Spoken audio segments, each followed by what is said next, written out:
Nandito tayo ngayon kung saan inaayos yung kulungan ng baboy namin.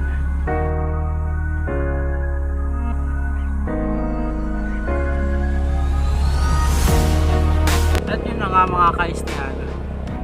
Gusto kong pag-usapan natin yung paano namumuhay ang mga taga Probinsya. Dahil isa sa pinagkukunan ng hanap buhay dito sa probinsya ay ang pagiging construction worker. Kaya kung masipag ka kaibigan, mga kaistihan, marami kang pagpipilian dito sa probinsya para mabuhay. Kaya tiyaga-tiyaga lang tayo mga kaibigan. Dahil ang buhay ay hindi dapat sinasayang. Ang buhay ay importante, ang buhay ay mahalaga, ikaw ay mahalaga. Kaya galaw-galaw tayo mga kaistihanan, diba? At yun na nga, para sa akin ang construction worker ay isa sa malaking naiambag dito sa mundo.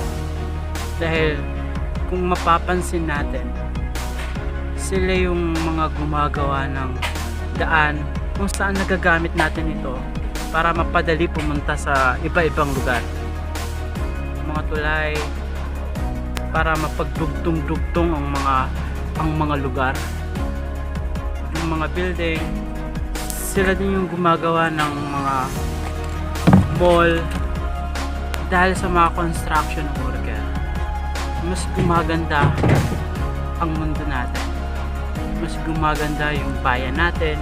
Kung mapapansin nyo, dahil sa kanila, tayo ay mayroong bahay kung saan doon tayo komportableng nagpapahinga. Saludo ako sa mga construction worker. Kaya kung construction worker ka, you should be proud. Dahil ikaw ay may malaking naiambag dito sa mundo. Ikaw ay mahalaga.